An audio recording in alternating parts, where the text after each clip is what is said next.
deux disciples, après avoir entendu l'étonnante nouvelle de la résurrection du Seigneur, allaient à un village nommé Emmaüs, et en chemin, ils s'entretenaient de ce qui s'était passé à Jérusalem. Comme ils parlaient du Seigneur, Jésus s'approcha et fit route avec eux, mais ils ne purent le reconnaître. Ils l'avaient connu selon la chair, mais toute leur connaissance passée ne leur permit pas de découvrir son identité, car maintenant, il était ressuscité d'entre les morts. En fait, il l'avait pris pour un étranger qui n'avait pas connaissance des événements récents survenus à Jérusalem. Il leur expliqua dans toutes les Écritures, en commençant par Moïse et tous les prophètes, ce qui le concernait. Cependant, aucune lumière ne se manifestait. N'est-ce pas étonnant que, lorsqu'il leur interprétait dans les Écritures ce qui se rapportait à sa personne, ils ne pouvaient toujours pas le reconnaître. Ils entendaient bien les paroles qu'il prononçait, ils le comprenaient, et étaient remués intérieurement, à tel point que leur cœur brûlait au-dedans d'eux. Cependant, ils ne savaient toujours pas qui était celui qui leur parlait. Or, il y a une grande différence entre une compréhension intellectuelle de la parole de Dieu concernant son Fils et la révélation spirituelle de sa personne. Le jour était sur son déclin alors que les disciples parvenaient au village. Comme ils n'étaient pas désireux de se séparer de leurs compagnons de voyage, ils l'invitèrent à venir dans leur maison pour partager le repas du soir. Il prit le pain dans ses mains et le bénit, puis il le rompit et le leur donna. Lorsqu'il rompit le pain, la lumière se manifesta dans leur esprit, et ils reconnurent le Seigneur. Ne saisissons-nous pas qu'il y a deux manières de connaître le Seigneur? Vous pouvez avoir de lui une connaissance extérieure en lisant ce qui le concerne dans les Écritures, mais vous le connaissez par une connaissance intérieure, lorsqu'il vous accorde une révélation de sa personne.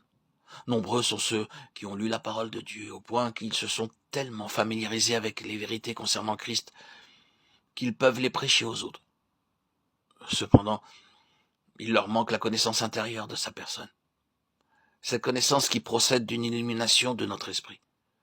Par bonheur, il y en a qui ne le connaissent pas seulement intellectuellement, mais spirituellement, parce qu'il a ouvert les yeux de leur cœur. Peu après que Jésus fut ressuscité, 7 de ses disciples se rendirent sur la mer de Tibériade. Il y avait Pierre, Thomas, Nathanaël, Jacques et Jean. 2 autres disciples faisaient partie de ce groupe, comme nous le voyons dans le récit de l'évangile de Jean. Pierre, s'étant tourné vers les 6 autres, leur dit « Je vais pêcher ». Les autres alors l'accompagnèrent, et voici qu'une chose étonnante arriva. Ces hommes, qui étaient des pêcheurs expérimentés avant leur rencontre avec le Seigneur, n'arrivaient plus à prendre un seul poisson maintenant.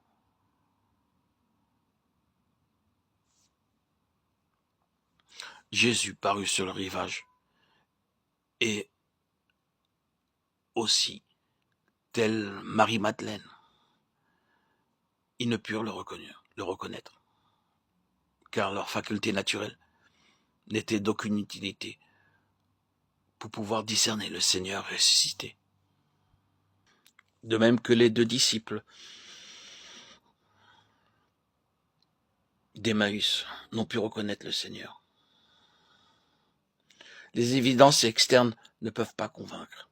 Elles laissent subsister toujours des questions. Mais l'assurance intérieure rend toute question inutile. Heureux sont ceux qui ne connaissent pas le Seigneur selon la chair, mais dans l'esprit. Ils possèdent une force intérieure que rien ne peut décourager, qui leur permettra de découvrir le Christ, tel que Marie-Madeleine, tel que les 2 disciples d'Emmaüs. Que Dieu nous ouvre les yeux afin de pouvoir connaître son Fils de cette manière.